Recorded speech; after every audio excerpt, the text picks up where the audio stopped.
From mechanical engineer to photographer, cosplayer.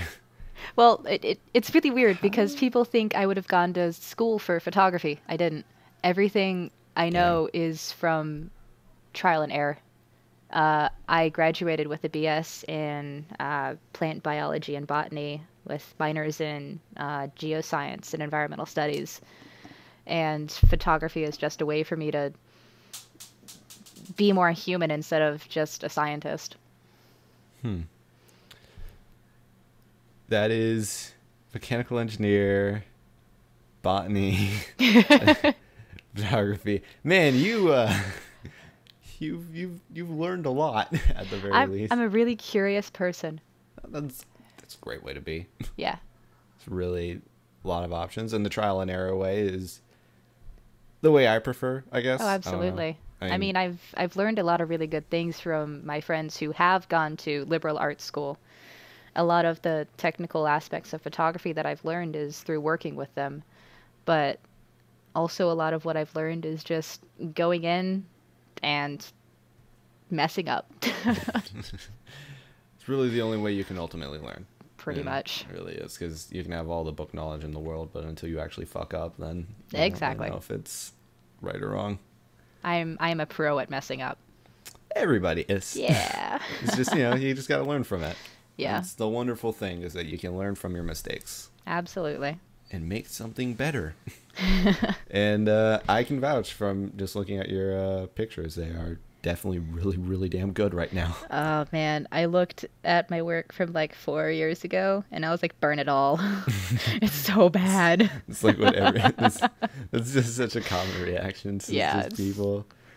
Is everybody, especially like artists, like I say oh artists, God. especially like people who Yeah. like draw and stuff, they literally are just like on Tumblr like every single time. They're just like, they give me a limit to how far back they want me to go in their art tag. Yeah, it's like Just do not go past 200, like 2010.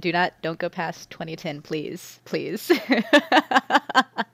Yeah, I mean, that's one thing I've noticed about the Ruby fandom is the age gap. It's not an age gap. It's there is, it's but everywhere. there is though. There is There is. there's a really large group, and there's a very distinct group at around I'd say 12 to 14, or like Yes. 12 to 14, 15, somewhere around there. And then there's like another one that pops up in like 18 to 22. Like Yep, and that's then you get us old people. yeah. How old are you? I'm 26, turning 27 in a month. You might be the oldest person that I've had on the show so far. Yay! Congratulations. I'm an old person. You did it. I give my friend Chrissy so much shit for being 23, and I just keep calling her old, like super old. But of course the counter there is that I'm a baby basically. It's true. I'm 16, so It's true. man, people are old in this fandom though. My favorite joke is still everybody that has been on this show has been a legal adult but me. Oh, that's rough. That's rough. Not really, because mean- I'm the host. What the fuck are you gonna That's do true. to me? That's very true. I mean, a lot of the Ruby fandom came over from Rooster Teeth. Yeah. Like I've been watching since season 1 of RBB. Like it's just part of my life. A lot of the I guess I'll say older fans, but I'm not going to say it that way. A lot of the people that I've had on my show actually discovered Rooster Teeth through Ruby rather than vice versa, I'm not surprised. which I don't know. That's just I'm not surprised by that. I'm just surprised at the ratio of it. Is that there have definitely been more people who have found Rooster Teeth through Ruby than there have been people who found Ruby through Rooster Teeth that have been on my Well, show. Ruby I can't itself speak on is it. very niche. It It's is. it's an anime, it's an animated adventure. It covers sci-fi, slice of life, everything. Just And actual slices well, that too. of like Beowulf's. Monsters. It really is a very niche thing. For people to stumble upon it means that it's been spreading like wildfire. It really has been. All right. You've mentioned Katsucon like 40 times this interview. I know, I'm sorry. No, it's fine. It's just like maybe apparently I should go there. I'd have a whole show to do. It's outgrown the location, in my opinion. It's too crowded. That's The like reason, that's the case with almost every single con yeah, though. the reason I Convention keep centers. bringing it up is because that Friday was the memorial that we had, and it was just a really good gathering of people. It was really well done. But yeah, no, that's the case with like every single con. Is it Oh just yeah. has outgrown its venue, especially with like the Comic Cons and the PAXs. Oh good Lord. It's New York just Comic Con is scary. I was just in New York a bit ago, like for a school trip. I was in New Yeah. York. I cannot imagine that. It was not in con season or like any kind of season where people would be traveling to New York. I cannot even imagine it during like the summer break or something or during a con because No. that was just I don't want to do it. I went to New York Comic Con once and it was ridiculous. It was insane. God, I wouldn't. The way I describe New York is it was a cool place to visit. Would never want to live there. No, never. It's just I know so many people who live there. I don't know how they do it. it's just well, I'm from Arizona, Yeah. so my definition of a big city is Phoenix, which is actually it's like the sixth most populated city in the United Yeah. States. I mean, it's pretty big, but it's also but I mean even at that, it's really spacious.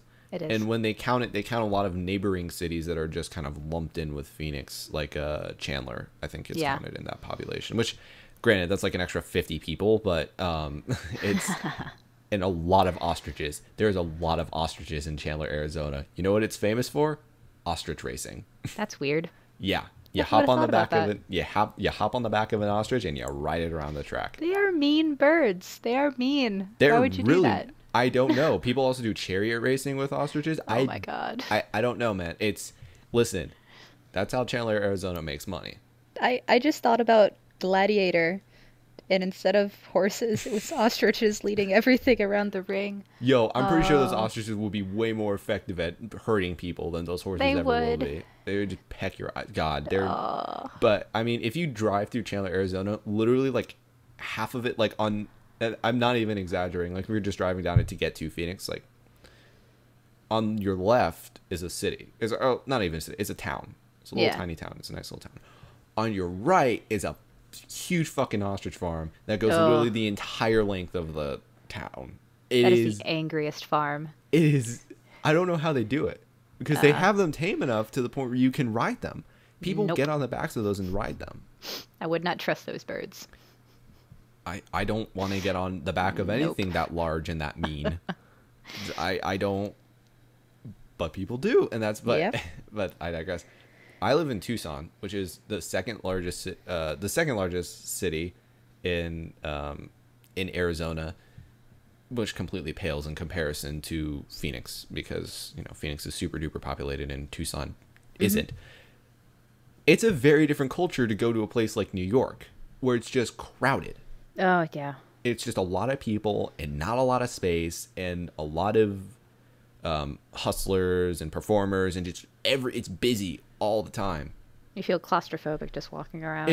You really do. It's just like I don't know. It's one of the most I don't know. It's a different culture. It's just not one that's like I don't want to live here. Like Yeah. I admire my friends that can live up there because I could never do it. shout out to those people. Yep. Shout out to everyone that lives in New York. All 52 billion of you. Oh God. So many cosplayers up there though. So many. If you literally walk in Times Square, there are people in costume Oh yeah. all the time. Like it's just not. Oh, while we were in New York, there was somebody that would walk out and they had a Captain Jack Sparrow. Oh jeez. You could not convince me that was not Johnny Depp. Oh, That that's was impressive. really damn impressive. It was really really good. It's just I like too. You have like those some corners of like the fan theories that's just like basing off of canon evidence. And whenever I make a theory about something, it is just saying something outlandish and then justifying it with as much canon evidence as I possibly can. That is literally what well, it's not really a claim to fame because nobody knows that I did it. But what I did before anybody else was doing it was like the idea of grim human hybrids, like grim faunus, basically. Ooh, yeah. And I was doing it before anybody else was. I wasn't popular back then, and the story wasn't necessarily good. So nobody like recognizes that, but mine's like the furthest dated back for Interesting. that theory. But it was just like I came up with the theory, and it's been I'd also like to say every single Grimm theory that I've had, like every single kind of like crazy Grimm idea that I've had was justified by the fucking Grimm Oh, yeah. Worlds of Remnant. Every single thing was like backed up by that, and I'm like, I'm the fucking best. Oh, that's funny. I mean, you know, Grimm hybrids are sloppy and very plot intensive, so I don't think that we'll see one ever. But I think some of my favorite thing ever regarding the Ruby fandom was last RTX when Neo shows up. The Ruby fandom latched on to my Instagram because I posted a picture of my jacket. And then they took that, and then they looked at Monty's post of the Neapolitan ice cream, and they took it and freaking ran. And I'm like, guys, I'm not the voice. I'm not the voice. I have nothing to do with this except for my jacket. Totally tweeted you because I thought that you were the voice. 100% I did that. I mean, it's understandable. Yeah, well, like, I remember hearing that you were the voice from somewhere, or seeing that you were the voice from somewhere. Nah, it's just my jacket. I love it because if I did have a character, it would, well, I would curse a lot more.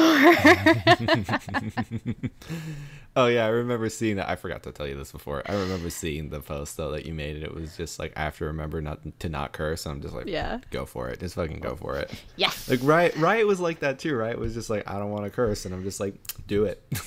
Yeah, just do it. Have a ball. It's not, I mean... In case you couldn't tell, this isn't a professional show. It's all good. All right. And the next one, and this is going to be in story time. I had a blast reading this question, and I'm going to have a blast having you answer this one. This one also comes from the person who takes the award for best name, Platinum Pirate Giraffe. I think I know who this is. Yeah.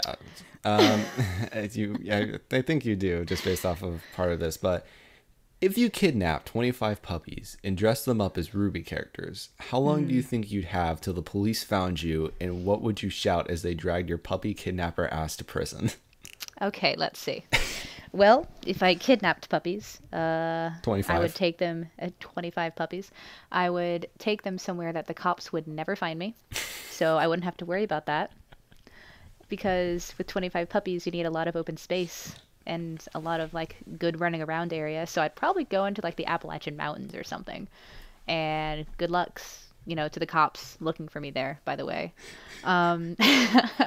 if they did find me, I'd probably yell at them to take care of the puppies because it's 25 puppies and they're taking me away.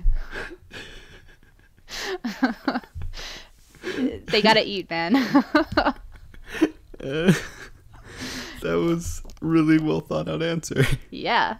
I find that these ridiculous questions are the ones that get the best thought out answers. Yes. But man, just reading that one was a joy. Just reading that question, I got really excited to hear your answer. And the next one is actually just a comment from Platinum Pirate Giraffe. You're an incredible, amazing, awesome individual. I feel so happy to know you. You put so much blood, tears, and alcohol into your work no matter what. Yes. It's so beautiful and inspiring. I'm so blown away. I love you so much. Ah, yeah, I know who this is. I went to their blog briefly just to see like who they were. I don't know who they are, but I just went there briefly to just see like who they were, and I already forgot the name. I was going to tell you what the name was, but I forgot, so... Let's just do this real fast. Bridget. Yep. Okay. Yeah, I've known her for a few years now. She's Go a by sweetie. Platinum Ghost or Ghosty.